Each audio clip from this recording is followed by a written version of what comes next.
Hello, my name is Adriana Marino, and I'm host and producer of Ben into Balance, powered by The Source.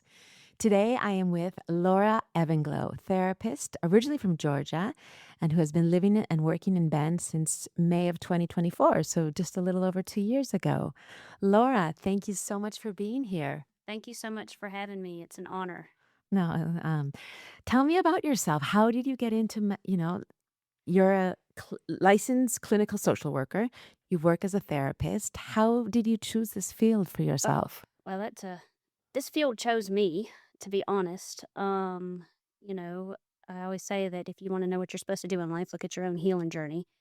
And so when I was 11 to 19, I was on drugs and alcohol. And then at 19, I wound up in 2 years of substance abuse treatment. And after I got out of substance abuse treatment, I was going to go nowhere near working with anybody who had addiction or anything like that. I was on a different path, taking business classes, and was working at a retail store. And a lady would come in there, and we would talk, and I would interact with her daughter. And one day she asked, like, "How did you get to this town?" Because I was in Statesboro, Georgia at that time. And when I told her my story, she was like, "Oh, I want to hire you." And I'm like, "Well, what do you do?" And she actually ran the local community mental health. And so I was like, "Okay, well, that's salary and benefits. I'll take it." And I started working in treatment, helping people who were addicts. And I loved it. Just absolutely loved it. Connecting with the ladies at the time, hearing their stories, seeing their triumphs, being with them in their tragedies. And it really was like a part of me came alive that just knew this is what I'm supposed to do as much as I tried to fight it. And so I started my career working in substance abuse treatment. I actually worked in substance abuse treatment for, gosh, 15, 17 years, and have slowly progressed over the years into other parts of the mental health world. But that's kind of how I got into the field. It was basically piggybacking off of my own experience as a person in recovery who swore they wouldn't do that and Yeah. then wound up right in it because I feel like our path is our path and we're going to wind up where we're supposed to be anyway. So, Yeah, yeah. that's beautiful. I can't help asking, Laura, why were you resistant in wanting to do this work initially with? Well, I had lived with people who had addiction problems for 2 years, 24/7. And also having gone through treatment for 2 years, it was kind of like I was just kind of over it. Yeah. I was kind of like, I'm over this. Okay. I'm over this part of my life. I'm moving on. I don't want to do that. And uh I guess nor did you want to be reminded of yeah, that. or have to be reminded of it, but it was just it's different working in it versus living in a treatment center. I was tired of treatment centers after 2 years of being in treatment. So, but it is different working in it versus living in it, and what I Mhm. found was because I had actually lived that life, I was able to connect with the clients better and able to understand where they're coming from more than, people who had never struggled with addiction who are looking at them like, why are you doing what you're doing? And I'm like, hey, I totally get why you're doing what you're doing. And Yeah. that made me less judgmental and more accepting and more able to have a relationship with them. So, yeah, it was just part of being burned out on treatment, Mhm. and like, I don't want to go back there. I want to do that. But like I said, working in it is different than living in it. Yeah. You already answered my following question was actually, how your experience helped you become a better therapist. So now I'd like to understand, how did healing others help understand what you had gone through? Um, well, I always say, like, we're always when you're like working with another person, it's always a parallel process. So what that means is like whatever I'm stuck with a person, I'm actually stuck with it myself, And so I can't tell you how many times like helping another person on their journey has actually paralleled something that I needed to face inside of me. So anytime I'm stuck with somebody, I always ask myself, like, what is it in me that needs to change in order for this dynamic to change? And so over the years, as I've worked with people, not just in I started out in addiction, then I got into trauma. And, as I got into trauma, I started working with people who had a lot of like childhood wounds and things that happened to them in their past that sometimes I didn't even remember. I realized that was part of my story too. So it's this process of like we're all here, I believe, just trying to walk the road of life together, healing and changing alongside each other. It's humbling sometimes to realize that I'm here helping another person, but in the same way, I need the same help and I have the same wounds and I'm carrying the same pain that anybody that sits across from me that I guide on a process is actually carrying too. So I think that, I could go on and on about this because it's really changed me fundamentally as a person, helping other people walk into their despair and their darkness, and has helped me grow not just as an individual but on like a spiritual level too. Yeah, Yeah, I can believe that. yeah. Now, are you focused on a specific type of healing from addiction to trauma? Do you see a lot of different type of clients in your practice, Laura? I kind of work with all types because at the end of the day, what I've come to find out, I've been doing this. Uh, Golly, I can't keep track sometimes because time goes by so fast. But today, Yeah. 2 years. 23 years. So, anyways, over the 23-year process, what I've come to realize is that what people often come in saying is the problem is not really the problem. It's just the way that they're trying to manage the actual problem. So, whatever it is, whether it be addiction or whether it be anxiety or whether it be depression or whether it be some of the symptoms of trauma like, hypervigilance, negative self talk, all of that is shame. All of that are at the core, there's something underneath it Uh-huh. that is the deeper issue you kind of have to help guide them to understand. And once you work on that deeper issue, then the symptom that they are saying is the problem will shift. Got it. So I don't really put myself in a category of working with any type of problem Understood. because I see problems not as the thing that needs to actually be worked on. I'm like, okay, could we It's just the relieve? tip of the iceberg. Yes, the tip of the iceberg. It's like this is the thing that reached your level of awareness for you to actually say, hey, I need help. Got it. But there's actually something underneath that Much deeper. much deeper that has been there a lot longer than this problem's been there that we need to find and we need to uncover and we need to figure out about in order for this to release in your life. And so I've quit saying, "Oh, I'm this kind of therapist," or "I work with this," or "I work with that." And I'm more like, "Hey, if you're open, ready, and willing to like go into the thing that's the real problem, that's who I help." Got Um, it. if you kind of look at my website and stuff, my specialties are, of course, trauma and a very subspecialty of trauma called dissociation, which is like people who've been through quite a lot of wounding experiences in their life and don't remember a lot of it and kind of have this diagnosis called dissociation is one of my specialties. But at the end of the day, I think that when it all boils down, we all kind of function the same, Hmm. right? There's something really painful that happened that we didn't know how to deal with, so we created all these ways of staying away from it. And my job is to walk you into the painful thing.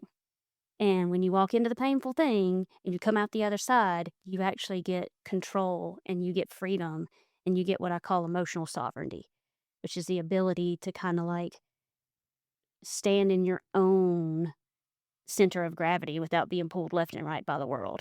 So that's what I say I work with. Okay. Nothing less. Wow. Yeah, nothing It's a less. lot. Well, Yeah. Okay. And so when you talk about, going deeper and kind of seeing what we don't want to see, is this how you began your interest in the unconscious mind? yeah. So one thing that I wanted to come on this podcast and talk about was a process that I kind of I don't even want to say created because I don't feel like I own it, but I was able to tap into called the unconscious mind technique. which is something that I use to guide people into those really painful spaces and learn the truth that they need to know in order to find the relief they're actually looking for in their life. And, my backstory is that whenever I got into substance abuse treatment and, I was working with a lot of therapists who are very 12-step based, and that's just a different, culture. And they're very much like follow the steps and could have a lot of rigidity to how they view things and how they practice. And I understand that because it worked for a long time. But as I started listening to clients and hearing their stories, I was like, my goodness, if I had all that happen to me in my life, I might be using drugs too, because that sounds like a lot of pain to cope with. And so quickly after that, I started realizing, like, hey, I don't think addiction is the problem here. I think like the pain they're carrying is the problem. And this was back in 2006.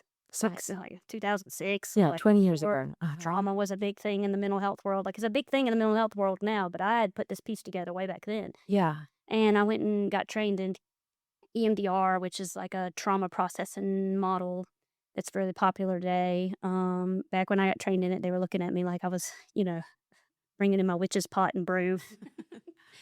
Like, you think that's going to help people? And I'm like, EMDR is eye movement movement. desensitization Uh-huh. reprocessing. Sorry, we like our acronyms in the Right. therapy world. We love them. If we can't acronym it, it doesn't qualify. So yeah, eye movement desensitization reprocessing. And then what I noticed as I was working using EMDR with people was that for some people it worked and for some people it didn't. And I'm like, okay, what is this? Like I'm a pattern. I'd like to sort things out and I'm real curious and I try to figure out what's going on here. And so, especially when I got into working with people who had a lot of trauma in their backgrounds, the EMDR didn't seem to work as well for them. Yeah. And I'm like, why is that? That it works for this person and not for this person. And what I started to figure out was that for some people, a lot of the things that they actually need to heal from are outside of their awareness.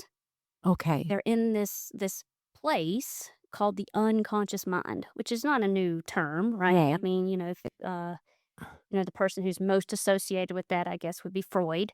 He named the unconscious, and Jung talks a lot about the unconscious. There's a lot of people who talk about the unconscious, but how I started viewing it was, oh, the reason why their symptoms are not getting better is because the wound that is attached to the symptom is not something that they are readily aware of. It's not something that's in the front of their mind that they can tell me about. It's like they've Sure. even hid it from themselves, Wow. right? They've hid it from themselves so good that they don't even remember it, or they don't have awareness of it. The only way that it's actually showing up in their life is through these symptoms that they are calling the problem.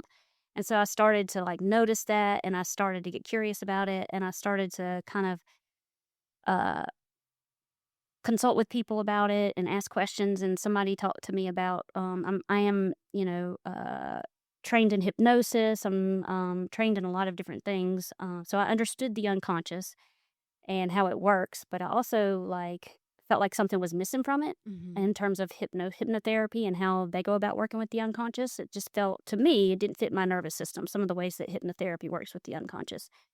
And so anyway, so I came across a mentor who kind of talked to me about a process of connecting to this thing called the unconscious. And from there, I was able to start kind of guiding people to the edge of a place where conscious mind and unconscious mind meet, Mhm. right? And once we got there, you would like do some work and you would try to figure some things out.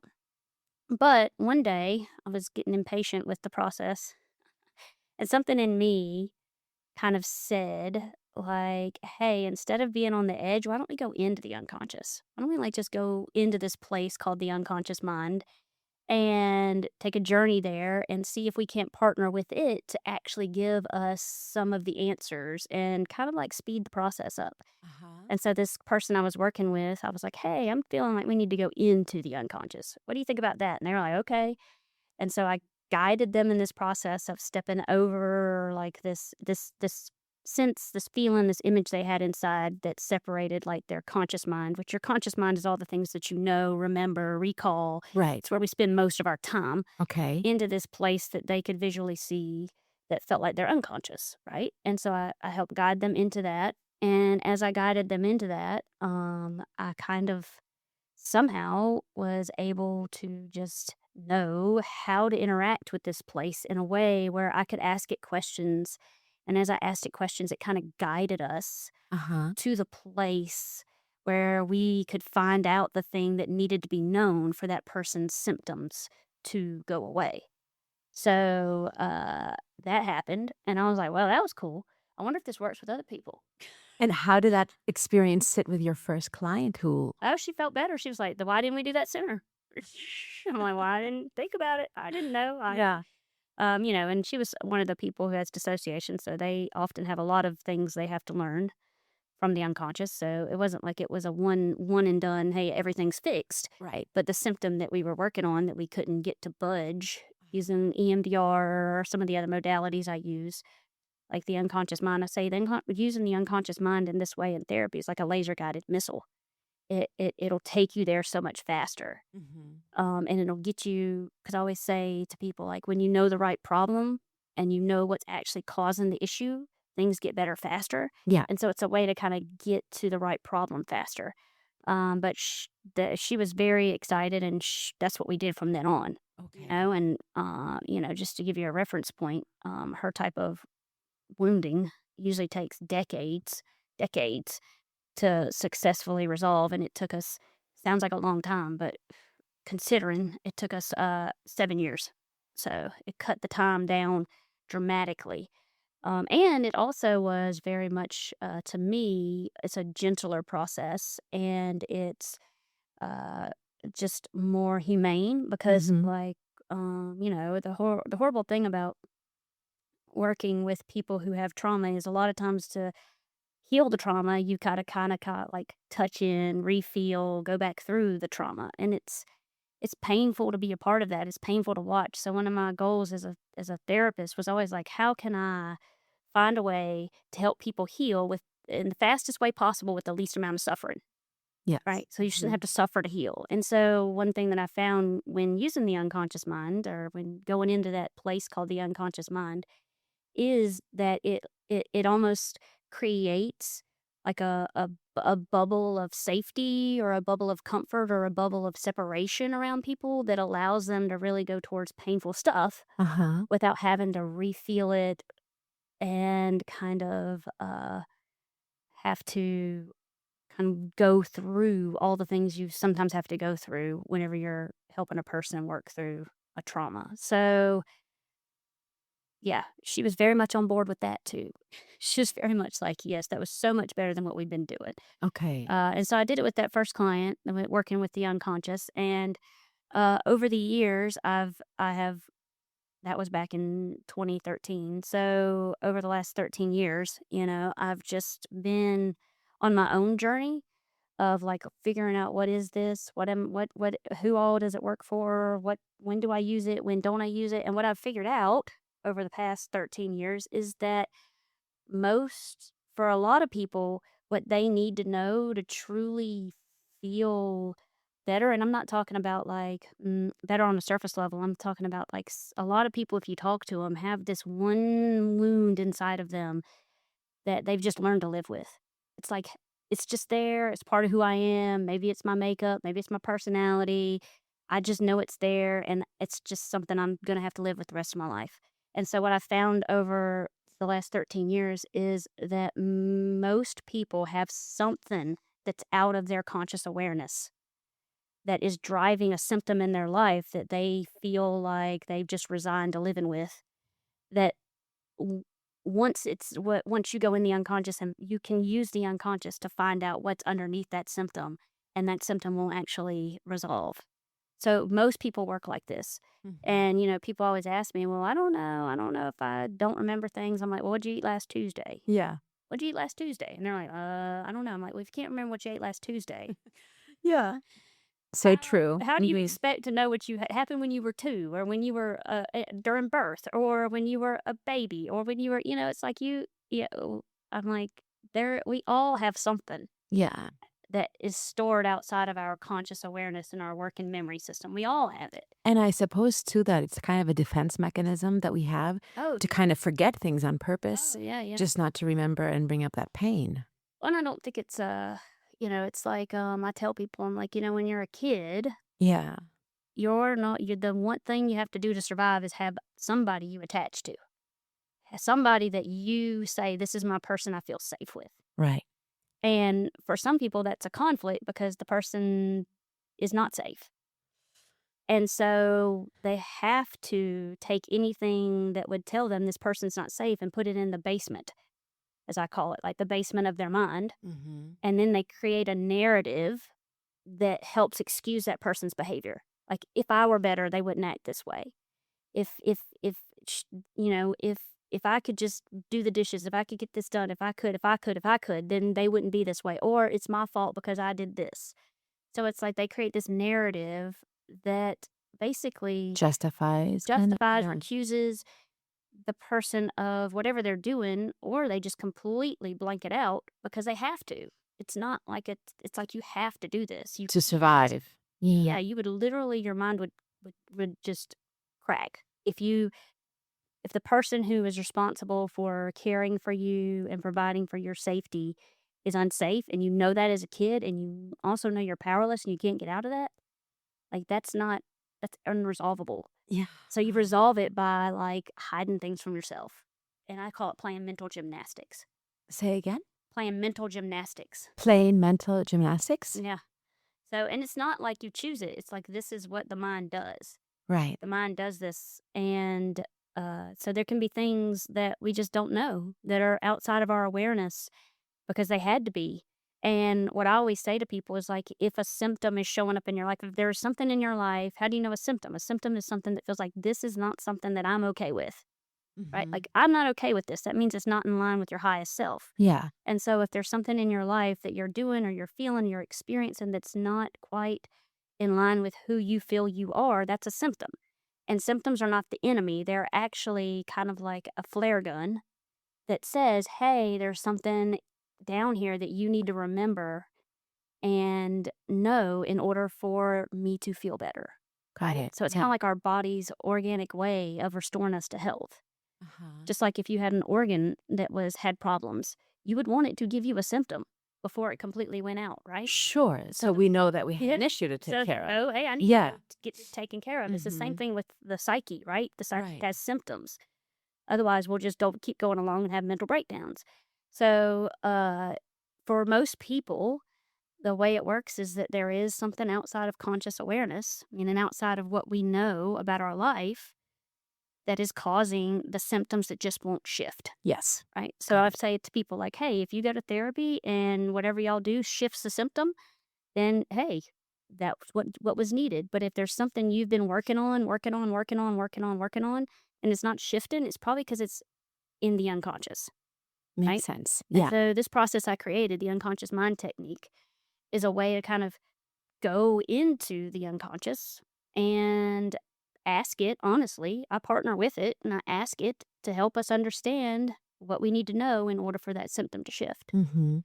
And yeah, it's a lot of times what I tell people is it's kind of like if you think about the unconscious, it's have you ever been in a deep state of like meditation, or maybe you were in between sleep and wake and Yes. all of a sudden an insight dropped in Mhm. and you're like, "Oh, that makes perfect sense. Now I understand that."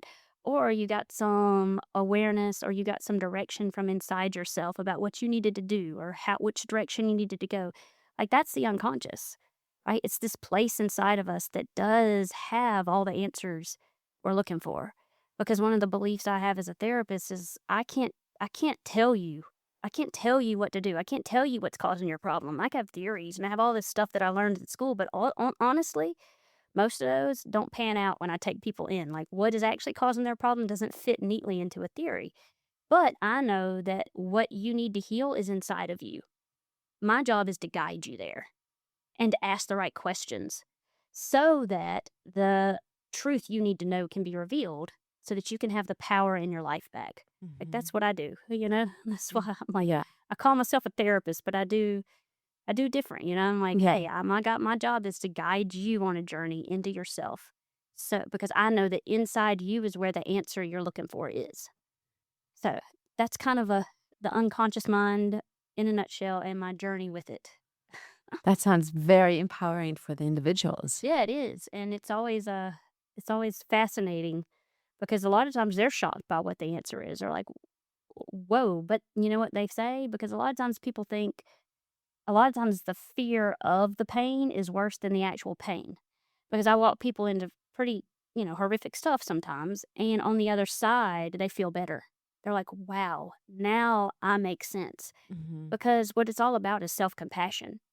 So if you have something you're doing in your life and you don't understand it, then you just think there's something wrong with me, I'm broken, I can't believe this. When you are guided in to find out why you do it, Mhm. and then you come out the other side, you're like, "Oh my gosh, that makes perfect sense. I have Sure. compassion for myself now." And that's what this to me, that's what the journey of life is all about, right? Is self-love, right? If you get self-love right, then the rest of it falls into place. Yeah. So these answers that come from within us are a journey to help us, number one, remember who we are, and number two, have compassion and self-love. Really well said. Thank you. Yeah. And it is so true what you're saying. I mean, once we have that self-love, love for others will just naturally flow Yeah, it does. Love for others naturally flows. And then the other thing is when you have that self-love, you don't need others to to validate yourself. validate you. You Yes. know? Yeah. You don't need. You just know I'm okay. And that's the journey of life, right? Is getting to that place. Yeah.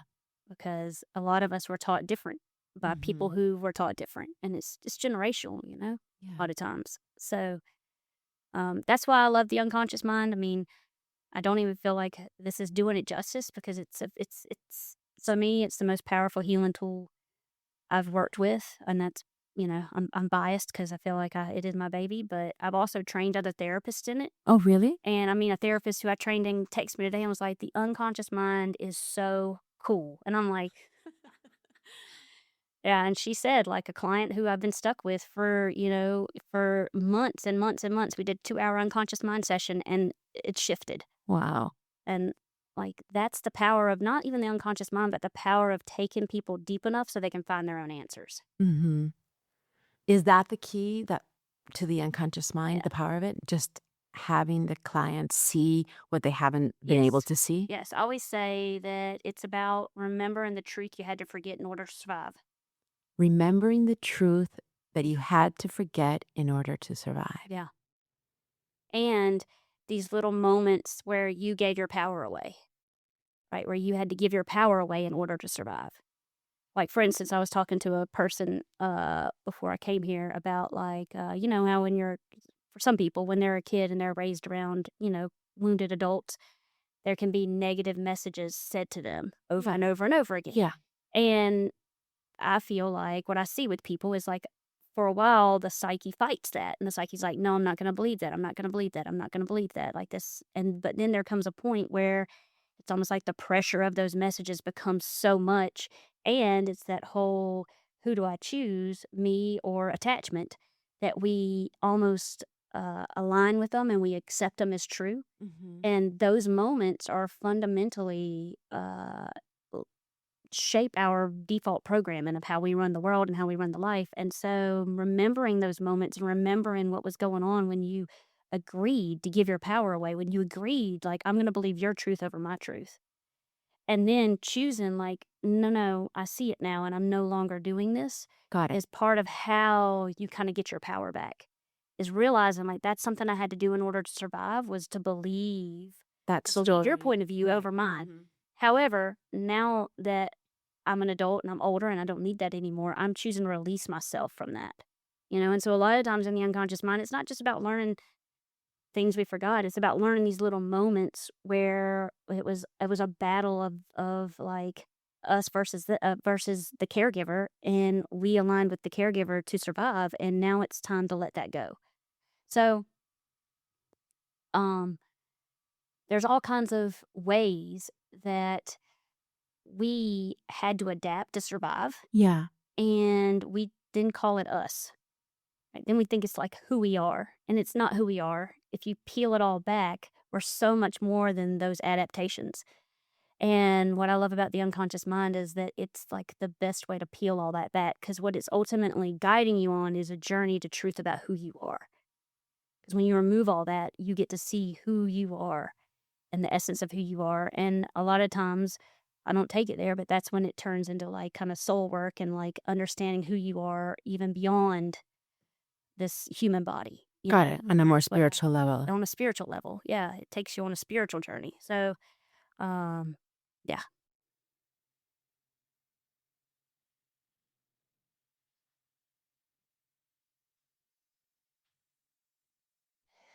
So, Laura, I think it's natural that some people might hear the word, or the term unconscious mind, and it might seem abstract or even woo for some.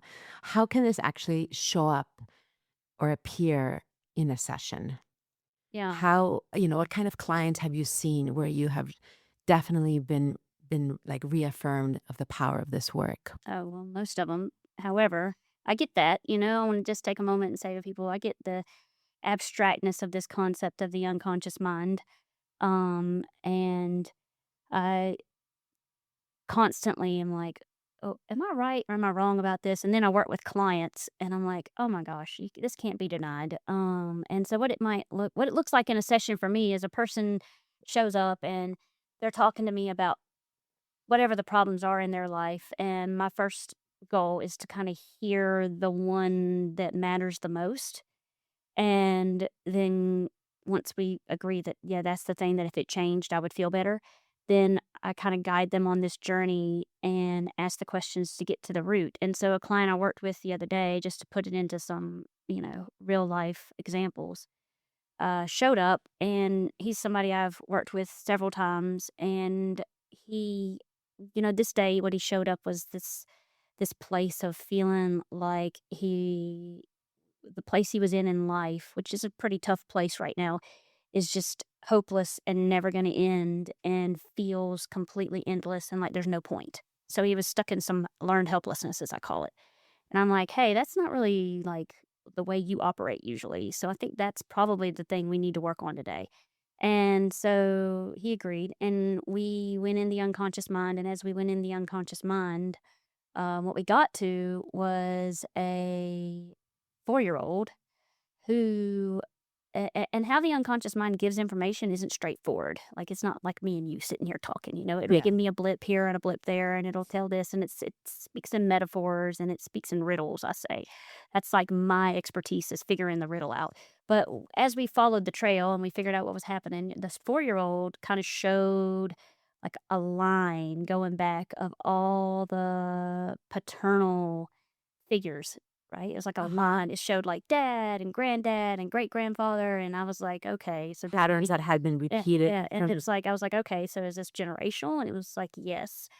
And as we tapped into the generational aspect of it, what he realized was that he watched his father and his grandfather live this life of almost obligation and duty, duty and responsibility. responsibility and getting up every day and basically being miserable to check a box that never got checked.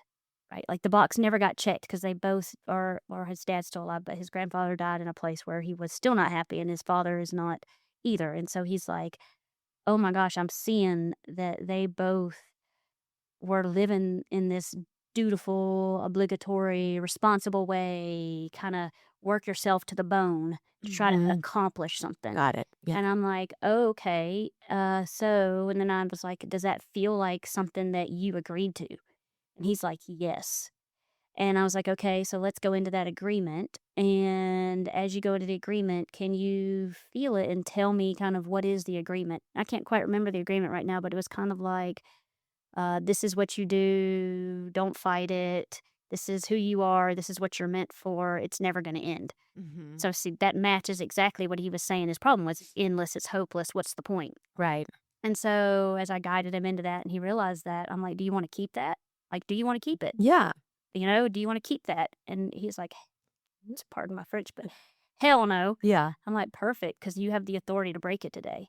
And so then we broke it, and he instantly felt that helplessness lift off of him. Mhm. He's like, "Oh my gosh, I feel better." He was so tired, he could barely hold his eyes open when he got to me. I'm like, "Wow, I have never seen you this way. This is a high energy person Yeah. who has 4 businesses and raising a family and doing all this stuff. Like, he is high energy."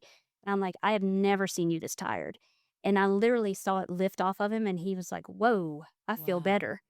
And I'm like, "Yes." And So he so wasn't aware before the process oh, with you that he had kind of no. signed up for this agreement that Yeah, he as that the that man of the 4-year-old house. him, Hmm. and it's, there's a backstory to it because that we got about why the 4-year-old was like, "Oh, this is the best option for connection."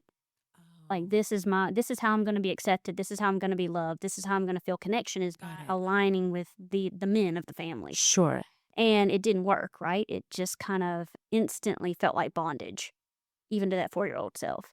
And so once we released that and 4-year-old felt better, he was I mean, literally, I saw it almost lift off of him like, whoa. It's like he came out of a daze. And I checked in with him, the next day or two, and he's feeling better. He has more work to do. He knows that. But he feels better, and that's the Mhm. thing. I'm not saying that one unconscious mind session fixes everything, Yeah. but there's some symptoms that we have that are generational, or they happen before the age of 2, before we had narrative recall. Because before the age of 2, um, you don't have the ability to put words to stories, Okay. so things are stored more in the body, Uh-huh. right? That's why people will have a lot of, compulsive behaviors, or because they feel something in their body they don't know how to manage, so then they go do this behavior, like, porn or shopping or eating or whatever it is, drugs and alcohol, some type of behavior to try to make that feeling feel better, when it's something that probably happened before the age of 2 Wow. that needs to be known in order for that feeling to actually shift. So, like, there's all this stuff that trying to access it from talking about it and remembering just isn't going to work, because it's almost like there's a wall there that you're not going to be able to get it until you get in the right space in the psyche. Mhm. And so that's what it looks like in action. Just a session I had the other day. I mean, I'm always amazed. I'm always amazed. Like, I don't feel like it's me. I feel like I guide the process. I feel like it's the unconscious mind. And I'm constantly like bowing in reverence to what the unconscious mind does for people, because it literally frees them from a lifetime of whatever they've been carrying, just because they were willing to go in and be curious and be open and follow and allow the process to unfold. Yeah. So, Wow, that sounds really powerful. yeah, Is it painful for a lot of clients? and that's the thing. It's not really. No. Okay. And that's the other beauty I love about it, is that for a lot of clients, it's like, "Oh, that's what it is." And Yeah. Kind of the moment of truth. yeah, and then as soon one of my mentors always said, "Truth is stabilizing," Mhm. because it really is, like, truth is stabilizing. Like, think about in your life if you've ever had something that you, like, were fighting against, some type of decision or some type of conflict, and then all of a sudden you sat with the truth and how it just was like, "That feels better," Yeah. right? "Oh my gosh, that feels better," even though it's things might get worse in the external world because of it. Like, "Oh my gosh, I feel better," because truth, like, gives the nervous system something to anchor into, like, "Oh, Mhm. now I know." So, for some people, it can be, I wouldn't say painful. For some people, it can, they can cry, but not painful. It's not Okay. painful. When they come out, I always tell people, I'm like, "Okay, I'm gonna guide you in, gonna Mhm. find out what needs to be known, and then I'm gonna bring you out, and you're gonna bring this awareness with you." Right? Like, whatever we learn, it's not like you're asleep. You're talking to me the entire time. We're Sure. working together to make this happen. And you come out of the unconscious mind, and now you have this new thing that you have to put somewhere. And that's when grief can happen, right? Like, that's when grief can happen, because people sometimes have to grieve. For some people, it's just like, "Oh, I feel better and I can move on now." Right. But for some people, there is an emotional response on the other side of the work to whatever was learned. But I always tell people there's 2 types of pain. There's unresolvable pain and there's Mhm. resolvable pain. Unresolvable pain is like all the pain of staying out of whatever it is you need to know. And resolvable pain is like knowing what the thing is, dealing with it, and then grieving it and moving on, Yeah. And so it shifts the type of pain we're dealing with. I love that. Yeah. Yeah. And it rings true to me when you say that you really want your clients to tap into the answers that they hold Yes. Yes. because when they see it, Oh, yeah. they know how to resolve it. Oh, yeah. Yeah. Yeah. I mean, I worked in substance abuse for 17 years and, like, a lot of substance abuse is telling people what they should and shouldn't do. And that never works, as evidenced by the relapse rate. Um, I know that just as a mother. it doesn't work. It doesn't work to tell Mhm. you what to do, right? No. It does not work. No. However, if I guide you in and you get the revelation that that's what you need to do, it's kind of like seeing something you can't unsee. Yeah. It's like, oh, okay, that is it, or oh, okay, that's truth. And I always tell people like truth hits you in a way other things don't. Mhm. Like because they're like it just hits you in a way that you feel it. So it's much more powerful when people hear it from themselves. Yeah. Mm. I imagine that relationships, Oh yeah. are a huge reason why some clients come to you. They're struggling with relationships, whether it be with a loved one, a spouse, a partner, parents, children. How does relationships show up in the unconscious mind? Well, if you want to learn what's unconscious, look at your relationships. I always say that your most intimate relationships are a petri dish for your wounding. And if you're upset at somebody else, I always ask myself, like, what in me has to shift in order for this to change? Because they're a reflection of our unconscious. It's all a mirror.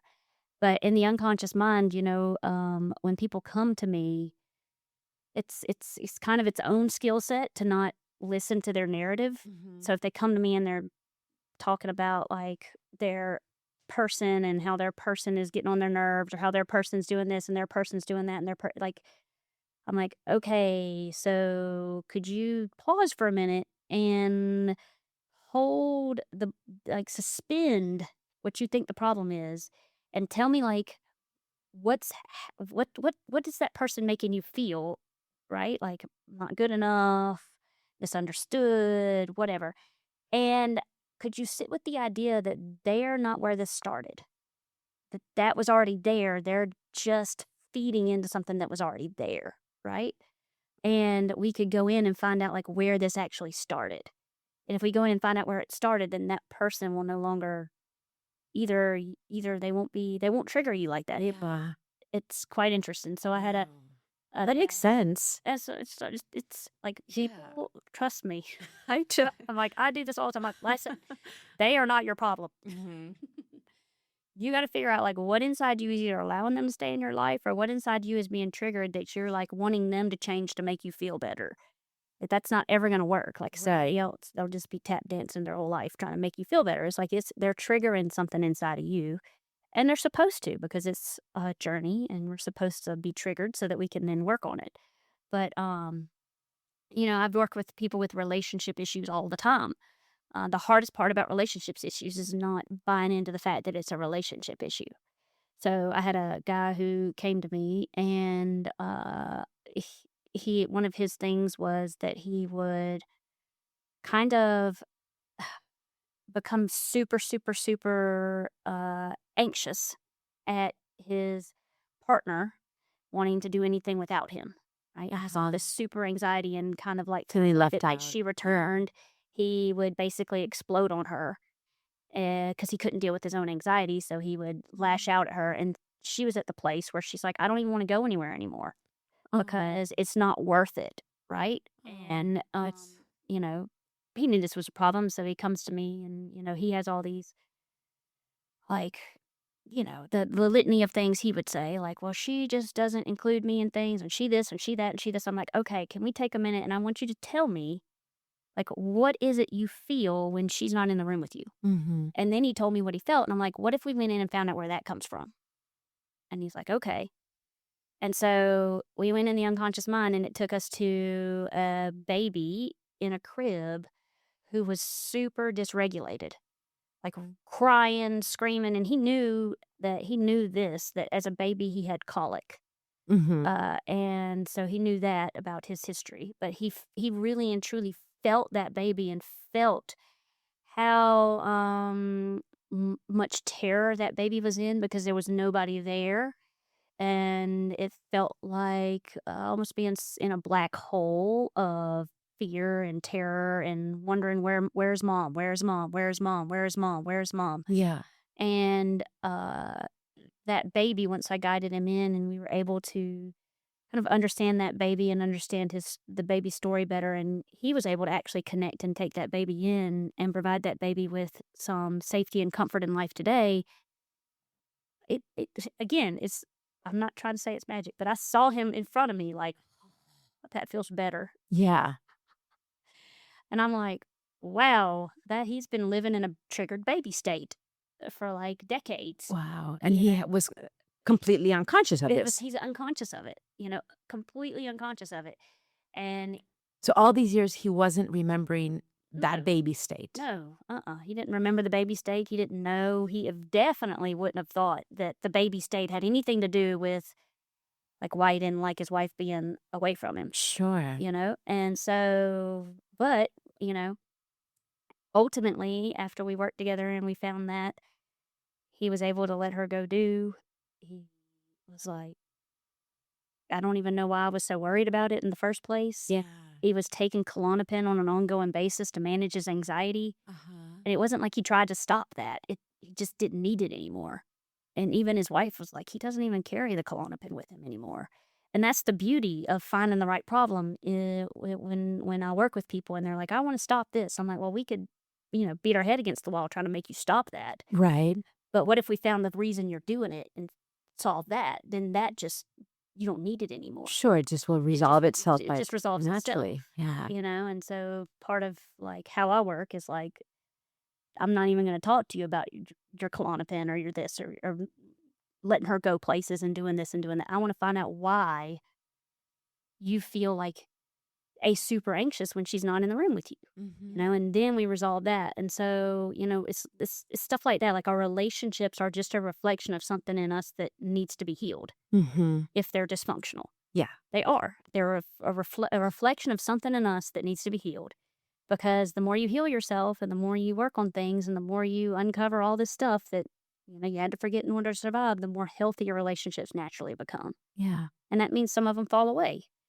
But you know what? When they do, you're okay with it because you're like, oh, okay, I can see that that's not good for me anymore, Right. as opposed to needing that in your life to validate you or to make you feel better. Yeah. So I work with relationship issues all the time. And like I said, the hardest part of that is helping people not be so fixed on the narrative that if they were better, I would feel better. I'm like, that's not true. If they were better, Yeah, if that the other other person would person. do this, Got I would it. feel. I'm like, no, that's not Yeah. true. That's not true. That's so interesting. That's not true. Yeah. It Like, makes complete sense yeah, with the example you just gave us. yeah. It's like, no, no, I want to help you have emotional sovereignty, which means that nobody else has to act anyway for you to feel better. Mhm. You just feel better because you, Know yourself yeah, better. yeah. Yeah. So, yeah. So relationships are fun, and when working with them, and I think that they're like they are a tool for us to heal through. Mhm. Like the people in our life who trigger us are really a tool for us to turn inward and get to know ourselves better. Yeah. It makes sense as we are all social beings. Yes. Yeah. Yeah. How has all this work through clients and also as the facilitator, if you will, of this deep healing process changed you or shaped you in a different way as a therapist, as an individual? I bet it's had a lot of profound impact on you as Well, well. I'll keep it simple because it's like okay, a whole podcast in and of itself because it Okay. really truly took me on a spiritual journey. Because I work with some people who've been through some of the most horrific things you can imagine when I work with the dissociative clients, and that puts you in a faith crisis because it's like how can this be existing and there be anything up there that runs everything, It's like how can all this exist? And it also makes you like question humanity. So I went through a period of that, and I had to figure it all out because the other thing about the unconscious mind is like what I love about it is it's constantly pushing my belief systems. Because where people take me, I'll be like, I don't know if I believe that, but then I have to kind of come out and work on it to understand, like, why do I believe the thing that I don't think I like? Why do I have the belief system that would have limited me there? Right. And so what I'll say in short is that ultimately where I've come through 13 years of working in the unconscious mind and with many different people and with a lot of painful material with people is that the biggest thing I think it gave me, which I'm so grateful for, almost like tears in my eyes, is it helped me get out of what I call duality, Mhm. which is the belief that there is good and bad and right and wrong and dark and light and heaven and hell and all this. There's not. Like, to me, there's not. All right. And that was not I took that journey kicking and screaming because as a human, we want an enemy, right? We want somebody to blame it all on. Yeah. But through this process, I've realized that, like, duality doesn't exist. There is no other. It's all one operating in different manifestations. And so what that did for me was help me be emotionally sovereign because at the end of the day, I can't blame anybody. I can't be mad at anybody. Like, I kind of am like, okay, I can accept this too because there is no other. Mhm. And that's a short way to say it. Okay. So I'm eternally grateful because the unconscious mind took me on that ride. Yeah. And there's a whole level of freedom that comes when you get that. Yeah. It's like it's like the ultimate level of freedom for me. Why do you say that? Well, I think because it doesn't, like, I'm not whatever's happening in life, whether it be politically or whether it be family or whether it be, I understand that in some way, shape, or form. And this sounds egotistical, so I don't want it to sound that way, but, like, in some way, shape, or form, I had my hand in orchestrating it all. So, like, it's gonna be okay. Mhm. Like, it's got a purpose, it's got a rhythm, it's got a flow, it's got a place it's going. And it makes it to where I don't, like, have resentment or anger or hatred or all those really dense emotions, as I call them, for others. Got it. Okay. I'm just like, wow, we're all just walking this journey together. And in Mhm. some way, shape, or form, I am you and you are me. And you're having a complete different experience than I am. But at the end of the day, it's all the same. Yeah. So it, like, gave me more love and compassion Uh-huh. for others and for this journey we're on. And it's helped me have a, like, radical acceptance. Yeah, that's what I was thinking about right now. So when you said that there is no duality, the way I understand it, and please correct me if I'm wrong, Laura, is that you see that there is no good and bad really. It all is as it is. And so that has just given you a greater acceptance of how life is Yeah. and not attaching it with a bad or good outcome Yeah. and just kind of Yeah. And it's also helped me go places with people that I wouldn't otherwise be able to go. Mhm. It's like, Why is that? How? well, people have scary stuff inside of them, like a dark, shadowy figure, Yeah. or sometimes they'll run into something that they'll call a demon, or they'll run into, traumatic thing to somebody that they regret. And it's like, for some people they might enter that space with fear or judgment. And with me, I'm just like, okay, so let's explore it more. Let's figure Right. out what's actually under it. And Yeah. under it is never what they think it is. Mhm. It's like, yeah. So I feel like that's the gift that I've gotten through this work is this Yeah. place of truly stepping into overcoming duality and like, I used to be like, I was like upset about having to do life, if that makes sense. Like, a lot of people can be like, I can't believe I was forced into this. It's like, now I'm like grateful to Mhm. be able to have this experience and to be able to go through this journey that I call it the ride of life. If Yeah. it's like it's like the ultimate theme park ride. Mhm. So all you gotta do is keep your hands and feet inside the cart at all times, and you'll survive. But now I'm grateful and not resentful that I'm even have to be here, Mhm. doing this and all that. So it really helped me overcome a lot. Yeah. It's interesting how helping others, ultimately we're helping ourselves as well. Yeah, it really is.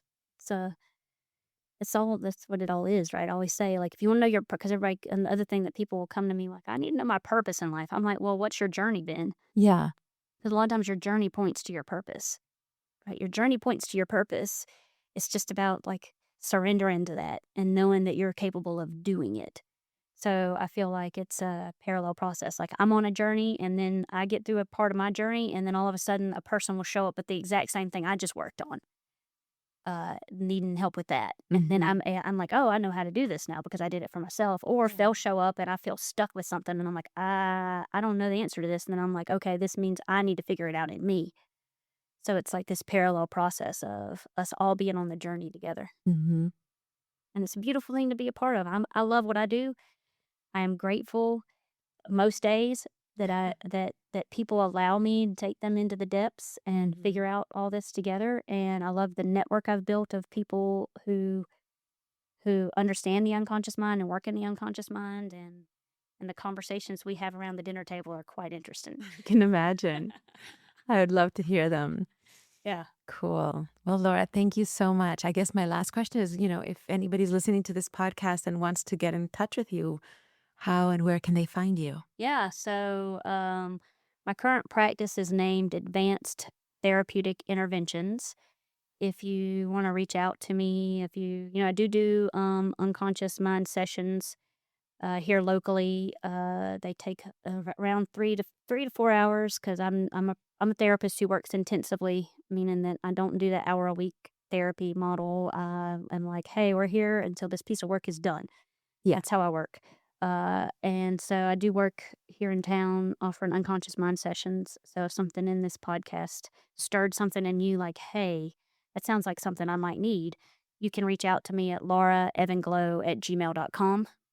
Um, I think my name will be on the podcast. Yeah. So just Hmm. put at gmail.com behind that, or my website, Advanced Therapeutic Interventions. Okay, perfect. Thank you so much, Laura. I really appreciate your Thank time. you so much for having me. And I'm just so grateful that the universe brought us together and Likewise. brought me into your path so that we Mhm. could do this and so that I could meet you. Thank you. I appreciate your words. That's very kind. Thank you.